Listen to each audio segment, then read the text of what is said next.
Bismillah ar-Rahman ar-Rahim.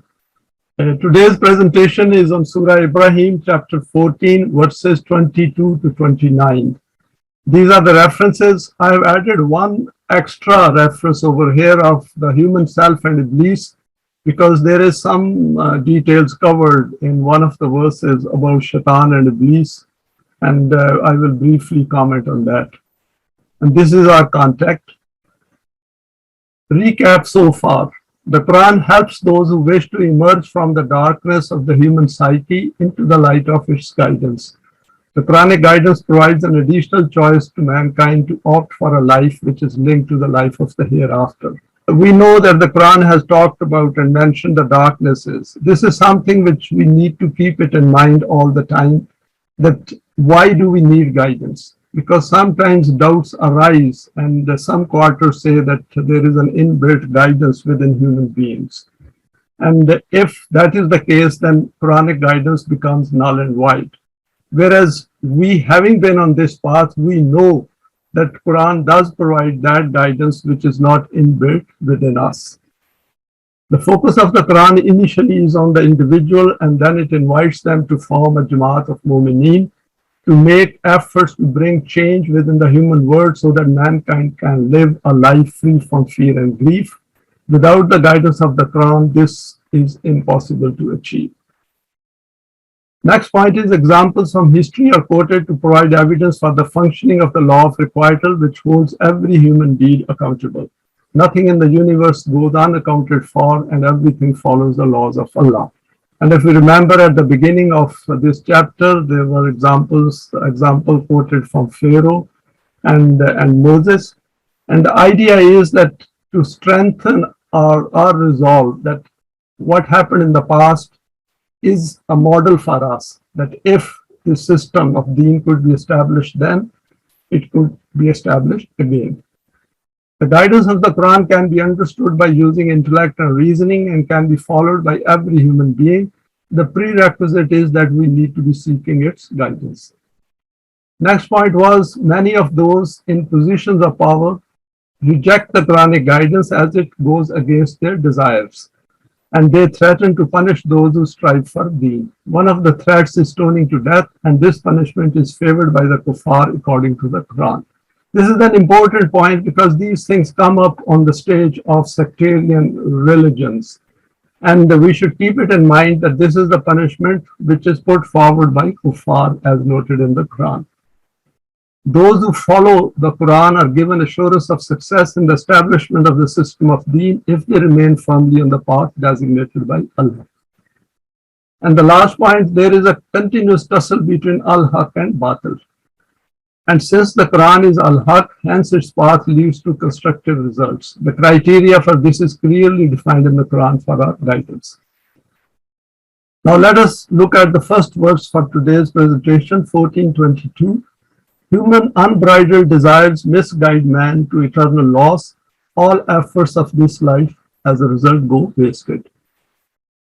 وَقَالَ الشَّيْطَانُ لَمَّا قُضِيَ الْأَمْرُ إِنَّ اللَّهَ وَعَدَكُمْ وَعْدَ الْحَقِّ وَعَدتُّكُمْ فَأَخْلَفْتُكُمْ وَمَا كَانَ لِي عَلَيْكُمْ مِنْ سُلْطَانٍ إِلَّا أَنْ دَعَوْتُكُمْ فَاسْتَجَبْتُمْ لِي فَلَا تَلُومُونِي وَلُومُوا أَنفُسَكُمْ مَا أَنَا بِمُصْرِخِكُمْ وَمَا أَنْتُمْ بِمُصْرِخِي إِنِّي كَفَرْتُ بِمَا أَشْرَكْتُمُونِي مِنْ قَبْلُ إِنَّ الظَّالِمِينَ لَهُمْ عَذَابٌ أَلِيمٌ.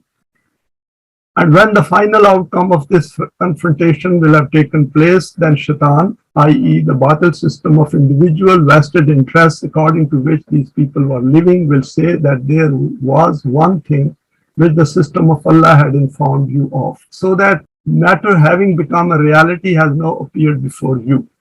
And there was one thing which I had said to you, that is the Shaitan. So this verse is explaining what the Shaitan is going to tell human beings. The consequences which you are facing is because of this, and the event has gone counter to it, that you wished one thing, then the results have gone against your desires. And that reality is this, that I did not possess any such power that I could make you follow me forcibly. Whatever took place is only this, that I called to you and you immediately assented to it and in this way accepted my solicitation. Because we know that human beings do not accept their own accountability and they think that whatever they desire, it will always produce good results for them. Therefore, do not level accusation at me, accuse your own self. Now I am also shrieking and wailing that I am done, and you are also howling and moaning that you are destroyed. The whole society is lamenting, young and old are clamoring, but neither I can be of any help to you, nor can you save me.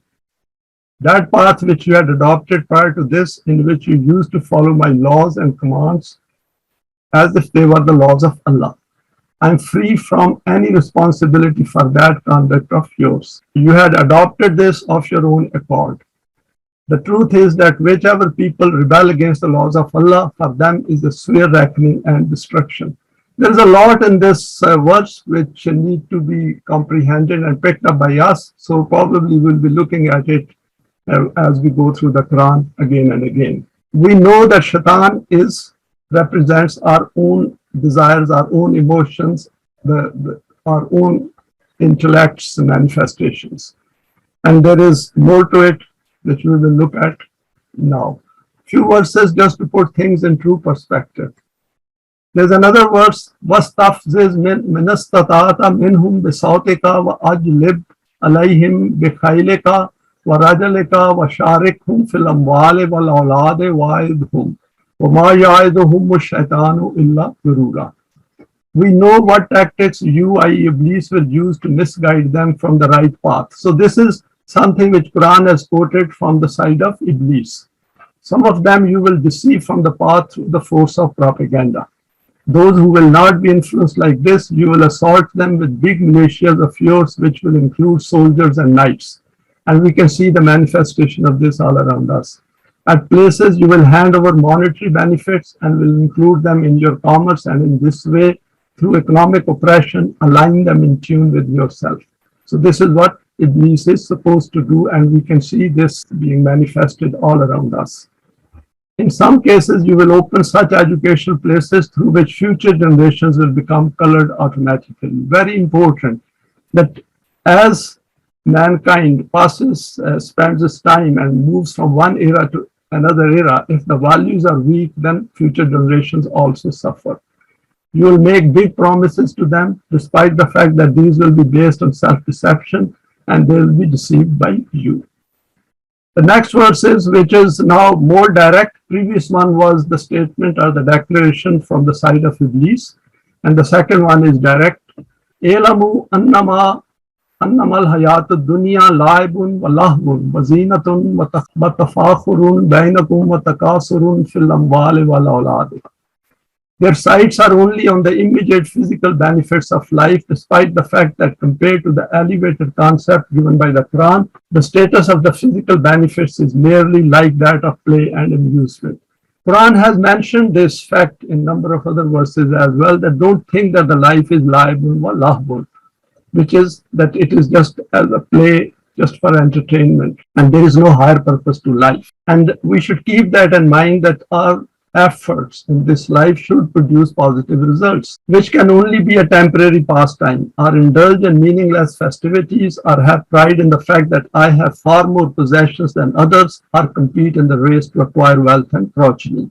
So there's a lot of competition and competitiveness which is placed within human psyche, and the Quran has asked us that if you want to use that competitiveness, use it for the good of others. Excel each other in doing good rather than excelling each other in material possessions. So these are two very important verses which reinforce the same point, that Iblees and Shaitan are the forces, the negative forces with the emotions and desires within us which are not guided by Allah's way.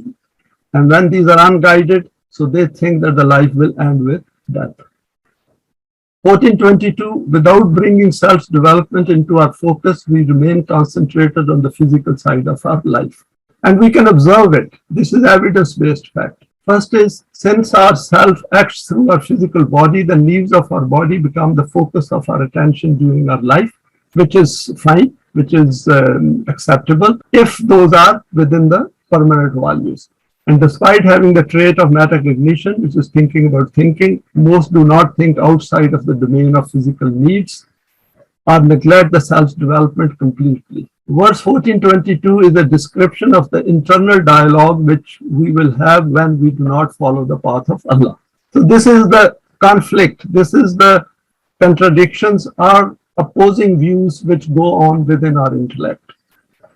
The Quran has drawn our attention towards the existence of ourself and its need for development using examples from our daily living.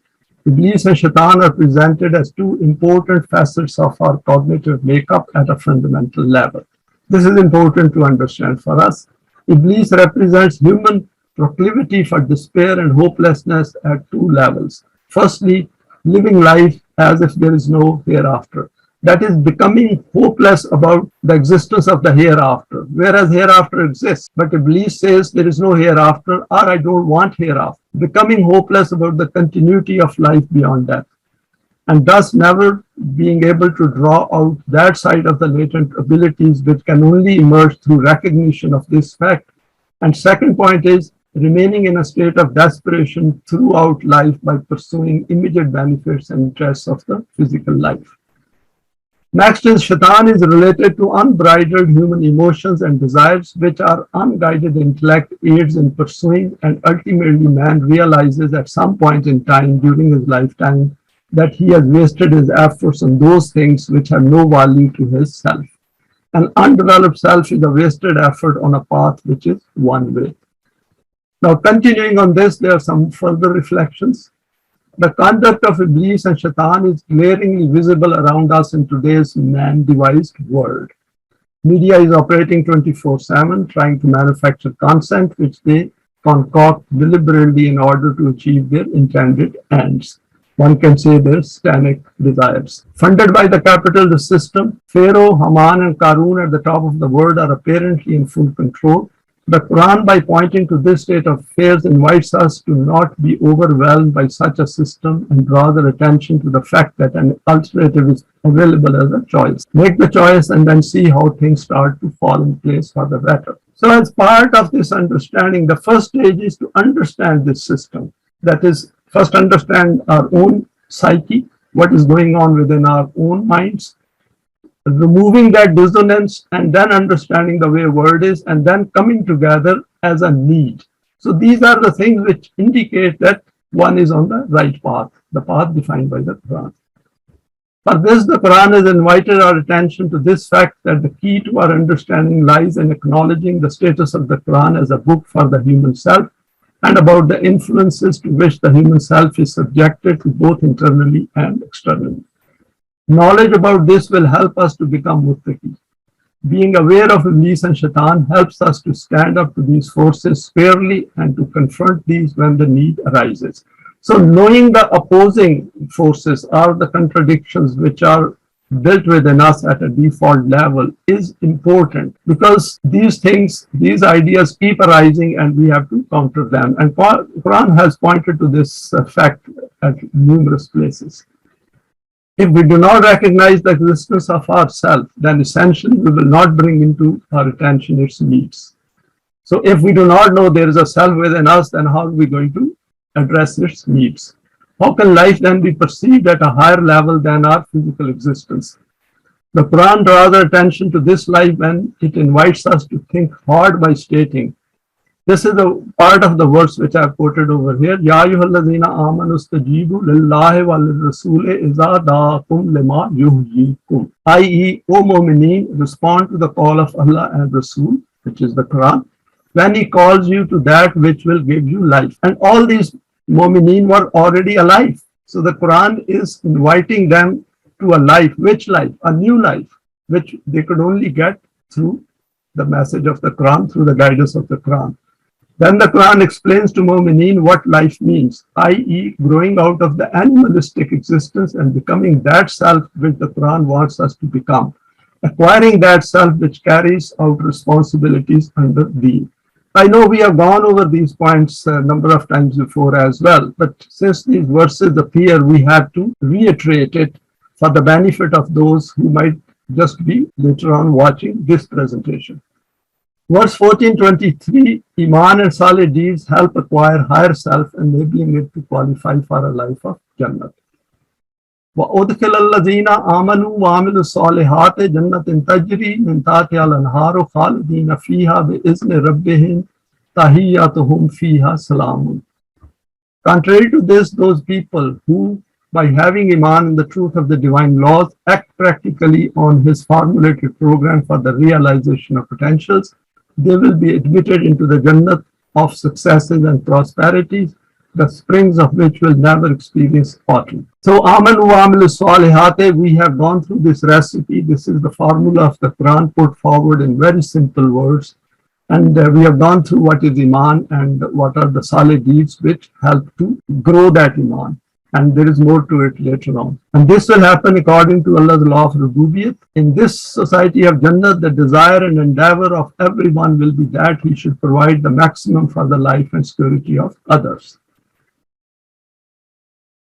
Now, let us look at two more verses after that. Verses 14, 24, 25, the human self based on Iman and Saleh deeds grows just like a seed. Alam tara kaifa zaraballahu matalan kalimatan tayyibatan kashajaratin tayyibatin asluha sabitun wa far'uha fis samai. Tuti ukalaha kulla hine bezni rabbiha wa yadribullahu al-amtala lin-nasi la'allahum yatazakkarun. Now, these two verses point to a very beautiful metaphor, a parable. And over here, Quran has said that you see these things. And this is very interesting, and I will elaborate on that later on. Just to reflect how Allah elucidates these two opposing ideologies of life and systems of life by an allegory. An example of the successful ideology of life is like that of a delicious fruit tree whose roots are extremely deep, strong, and established, and its branches are swaying gently in the open breeze of the heavens, that it has grown extremely strong and is doing what it is meant to do, i.e., it should be established materially within economic life, and together with this, it should also be conversant with those lofty moral values whose fountainhead is beyond the physical universe. That tree, according to the law of Allah, keeps on bearing fruit continually in every era. Next is, in this way, Allah makes abstract and ideological realities clear through tangible similes so that people can understand these very well. The Quran has laid down the procedure for acquiring power, that is becoming Aziz, and this verse is, I have quoted it in relation to these two verses. Man kana yuridul izzata falillahil izzatu jamiyan ilayhi yasadul kalimul tayyibu wal amalu salihu yarfa'uhu wallazina yamkuruna sayyi'ati lahum azabun shadidun wa makru ulaika huwa yabur. Hence, the nation which wishes to benefit from the fresh life consisting of power and authority, respect and dignity, it should come to this understanding that authority and power all can be acquired through obedience to the laws of Allah. Very important, man kana yurido, that whoever wishes to have power from Allah, and they should understand that all power is within the laws of Allah. So that is an important point for us to understand, that what is this formula and how can we benefit from it. In this connection, this fundamental reality should be kept in mind, that for elevation and progression leading towards heights, two things are essential. Firstly, such a concept or ideology of life in which there is the potential to grow, expand, and to be able to produce pleasant outcomes. First thing is that ideology has to have inbuilt ability or potential to expand. It shouldn't just end in itself. That, for example, if we say that life ends with death, then essentially that ideology is finite. It's an infinite ideology. Whereas Quran puts before us an infinite ideology which keeps growing. Secondly, those Saleh deeds which raise this ideology upwards. So first thing is, we have to have some idea of an ideal self, a higher value system which does not end with death. And second is that having acquired that, how do we multiply its powers, its energies, its potentials? The ideology of life bestowed from the direction of Allah has this potential that it automatically keeps rising without any external support. Very important, just like a seed. When we grow it and the right environment is provided, then it grows through its own power, through its own potentials. But space is very slow according to human calculation and count. When human deeds provide support to it, then its pace is accelerated. So what Quran has done is it is pointing to us that contribute through your own efforts in this trial and error which is going on, and through evolutionary, progressive evolution, humanity is moving forward. But if you put in your efforts and join in with this process, then it will get accelerated. Contrary to this, those people who, adopting the wrong ideology of life, resort to such tricks due to which imbalances keep being created in human society, these tricks of theirs also end up futile, and they themselves also land in hell. So Quran also draws our attention that don't close your eyes while we are on this path of Iman and solid deeds, that what is going around us, we have to continuously keep an eye on Batil system, and as well as keep looking at the progress which is being made on the system of Al-Haq. Now, verses 1425, parable of a seed and its growth. I put down some comments over here. Here the Quran has gone for the visible metaphor of a fruit tree, which follows Allah's law from the creation of a seed containing all the potentials of a full-grown tree bearing fruit, which, if it is planted using the right kind of soil, with all other conditions for growth met, then it grows to its full potential. Firmly established in the soil and bearing fruit, and provides evidence of the functioning of the law of Allah in the outer world. So essentially, people like us who have come to this path, we are at an initial stage of understanding this whole process. The system hasn't been established where the future generations can benefit. This thing should be kept in mind, that initially far more efforts are required till the system starts growing just like a seed. The seed possesses all the potentials of a tree within itself, and when the correct environment is provided, it grows through its own potentials and utilizes nutrients and other factors to gain strength. So Allah, the ideology which is given by Allah, that is Kalimatullah, have that potential to grow if human efforts join with those efforts. That one seed then manages to produce numerous others like itself. The difference here is that it does not have choice. So the seed doesn't have a choice. The moment we get provided the right environment, it will bring out its potentials.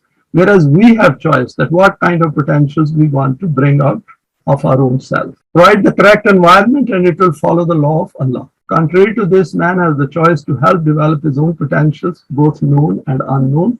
Potentials are always there, just as with the seed. But the choice and intent need to be created by man himself. Very important. But the choice and intent need to be created by man himself. And here the Quran has provided guidance for that. The point which needs a close attention is this: why is so much emphasis placed on Iman by the Quran? Is it through Iman that we provide that environment for our latent potentials, which then leads to changing the purpose and outlook of our life? What change exactly occurs within our psyche which changes our inner world, and consequently we look at the outer world differently from others? So these points I put down at the end of this slide are something which we should keep it in mind when we are passing on Allah's message to others as well. That put these questions before them and say, what do you think is the purpose of this whole existence? What is the purpose of our life? Why human beings create problems for others?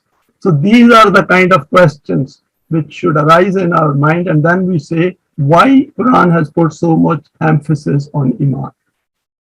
An illustration: seed and the tree of the human self. First is, let us see, all these are the seeds, different seeds. There are thousands of varieties of seeds in the world, and we know about this fact.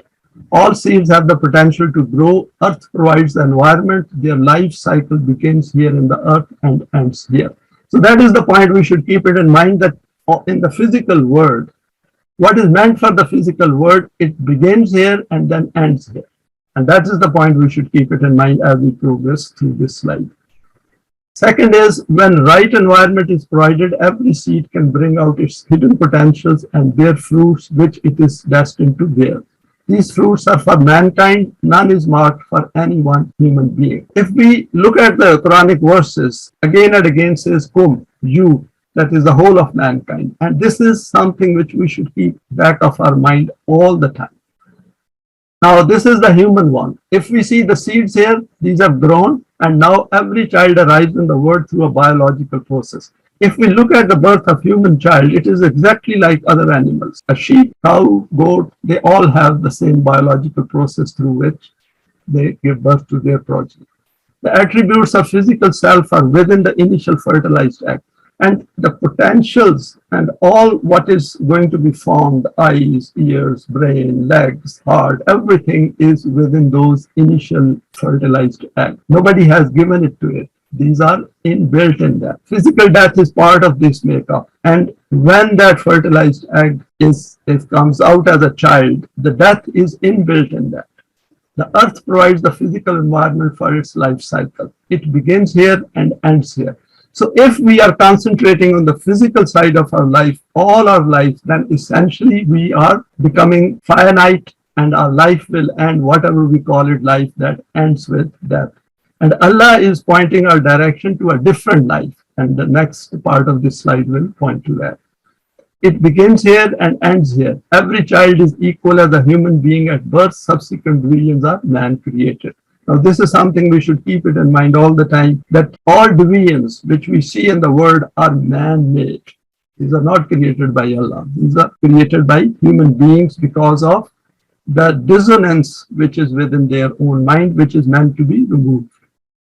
The human self has limited growth options without the guidance of Wahi, that too confined to this world only. Now we can see if we live this life as a physical being, how limited we are in terms of manifesting our potentials.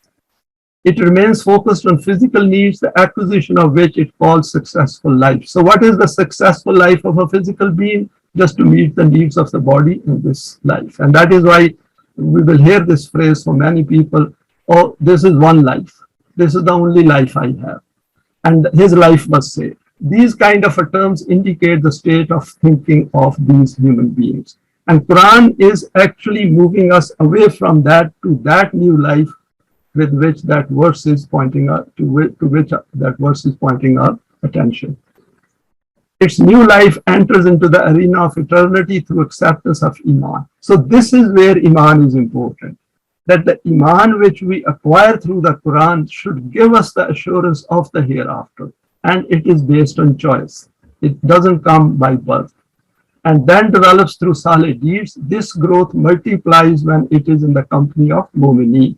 This is very important for us, that it is not something, a lonely journey, that I sit in my house and home and I say myself is developing and I do not get that urge to be with others through the Iman which I have acquired. That Iman is very faulty, very contaminated.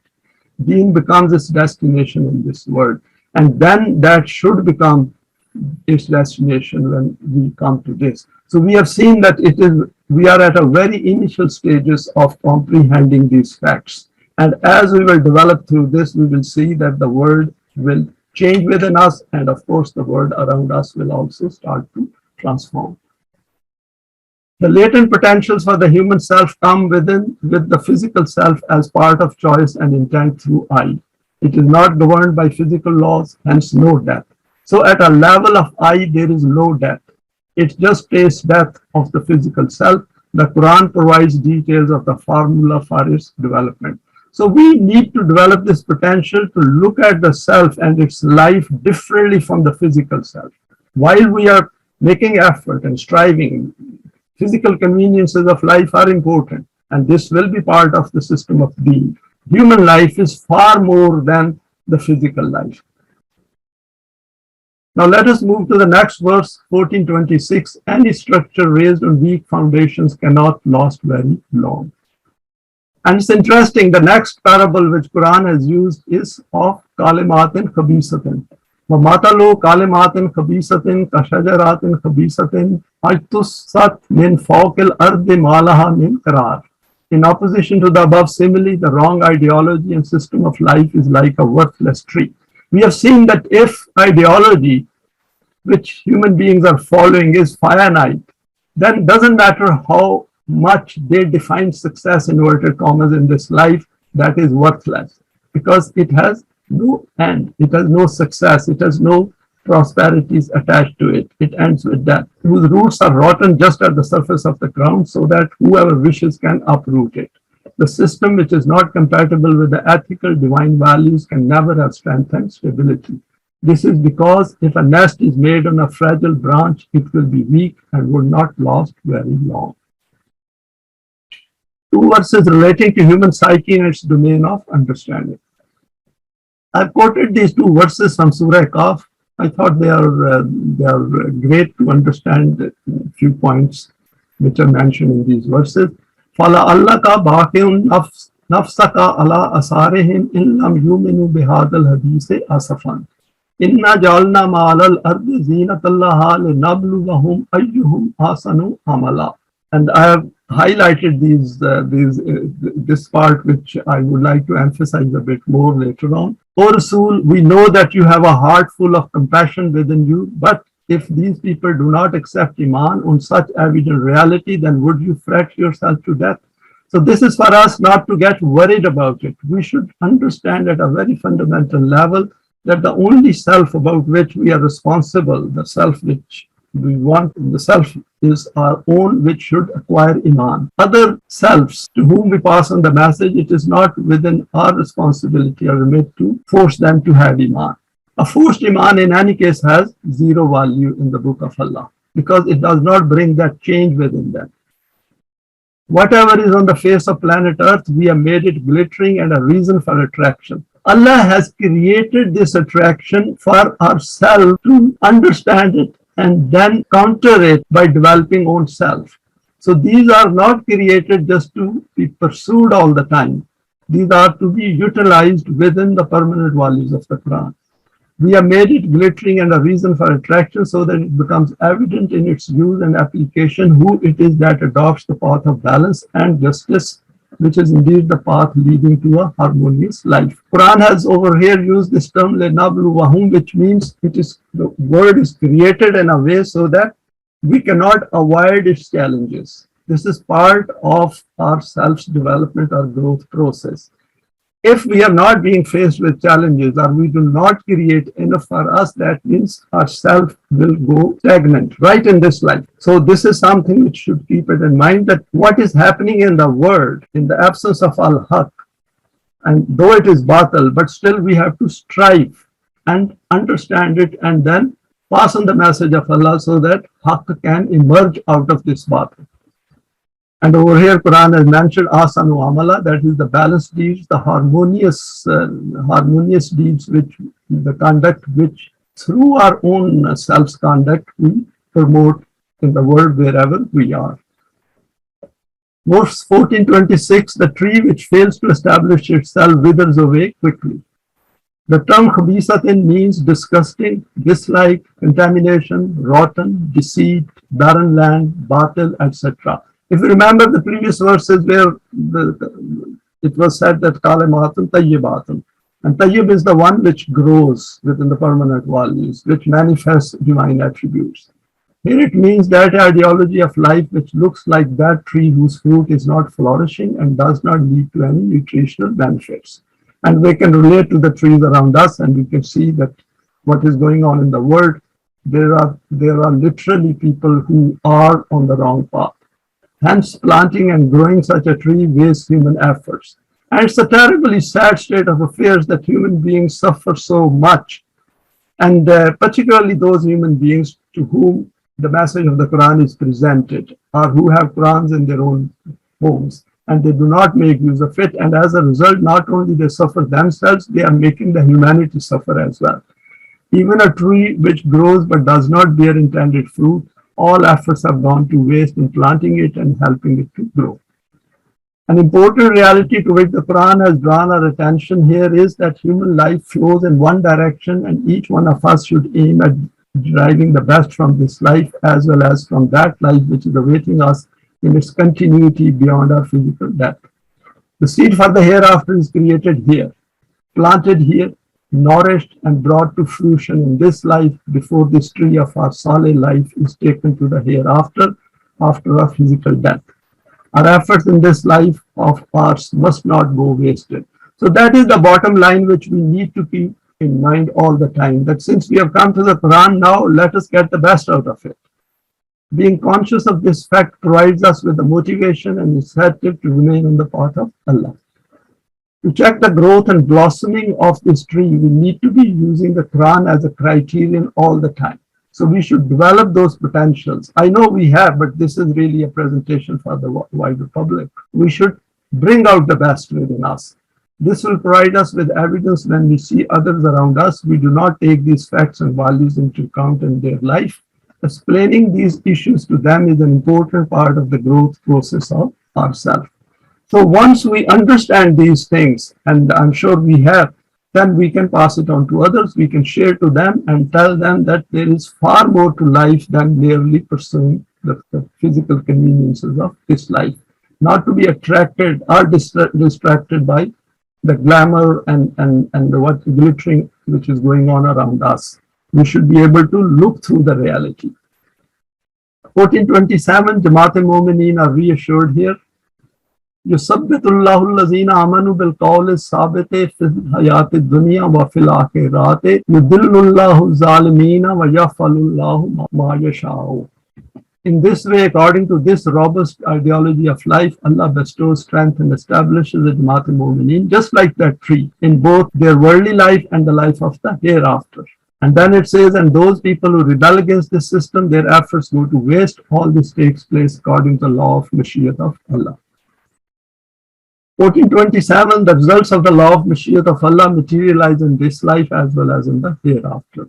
The Quran deals with the realities of human life and draws our attention to this fact that whatever we do individually and collectively in this life is bound to produce results both in the physical domain as well as in the domain relating to the human psyche.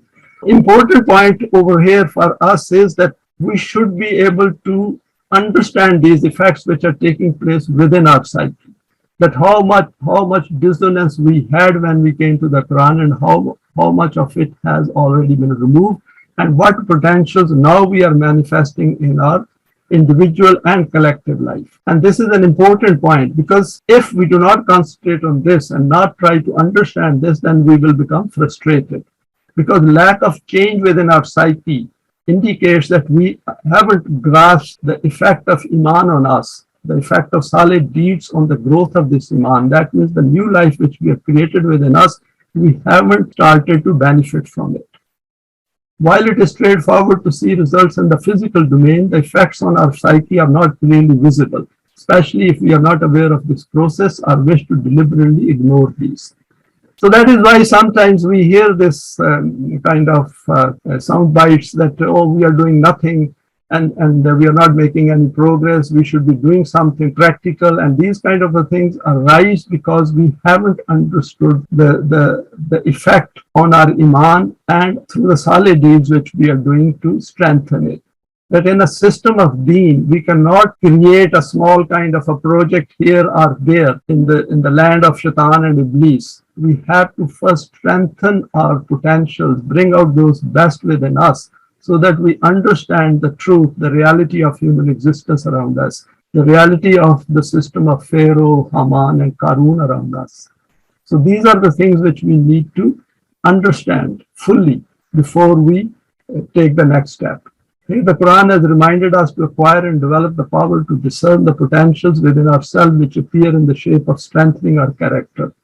For example, acquisition of the divine attributes, overcoming obvious weaknesses, utilizing time effectively, being aware of our thinking and decision making, reminding ourselves of the permanent values, promoting good and forbidding evil, solid deeds, unity of hearts. Very important is unity of hearts. By coming together, by sharing with each other, by talking to each other and strengthening each other's resolve is part of this development of the self process.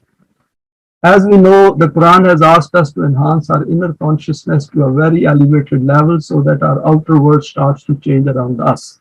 We firstly notice the change in our own outlook and conduct, and then others notice as well. By coming together, we begin to think in the light of the Quran, and our differences disappear. If differences stay, then it means that we haven't reached that stage. If these do not, then we need to take note and make efforts to remove these. Remember, Leaving differences between us will not unite our hearts and minds, and such a state of our nerve is of no use to Allah. It cannot simply establish Deen. That is the bottom line in that. If we haven't removed those differences, if we haven't understood the Quran and then applied it to remove those differences, and we have reservations, then obviously we are not much use to Allah's system of Deen. Verses 14, 28, 29, those on kufr lead others to ruin as per the law of Allah.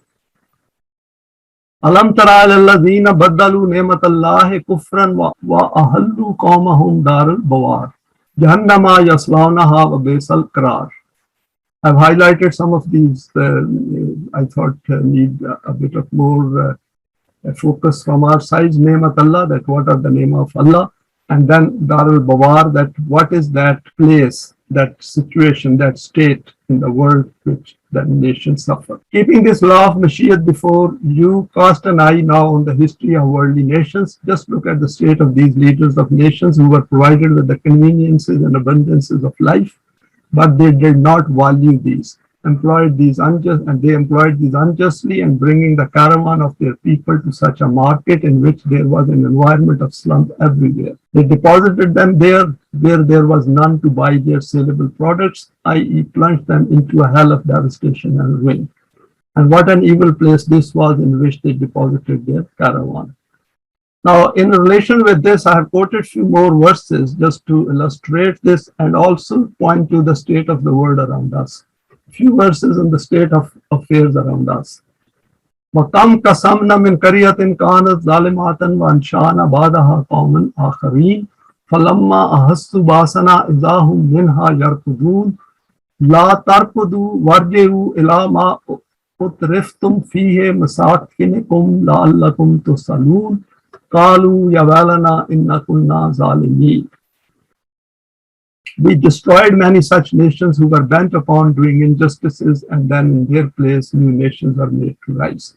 We have seen this law of establishment and replacement of nations if we look at the human history.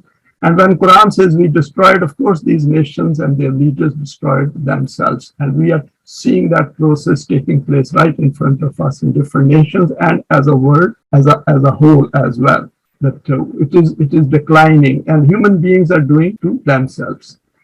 They were warned about the consequences of their deeds, but they used to not pay attention to these warnings. And that is the worst thing which human beings do. If I have eaten something, I've taken some food which has caused problem, and if I keep taking that, for example, something which will make me fat, then of course that will bring up the diseases which will appear later on. And nothing happens in the world without a warning. There are warnings inbuilt in whatever we do. The imperceptible results kept creeping forward until the time that these became visible. They started to run away. So when these things they did wrong, and the wrong results started to appear, then they said, oh, I will go from this part of land to another land. And then they arrived there, and the same thing happened over there. And then a stage will come where you cannot go anywhere in the world. There are restrictions everywhere. And I think we have reached that stage. But that was not the time to abscond. And our law of requital called out that, where can you run away to? Do not run. Return to those hedonistic conducts and to your palaces where you felt secure. Go there so that you are questioned about how all this was built, on whose hard work, and what was your contribution in this. So Quran says then they will be asked, Masakinakum la'allakum tusaloon, that how did you build all these infrastructures? With whose help?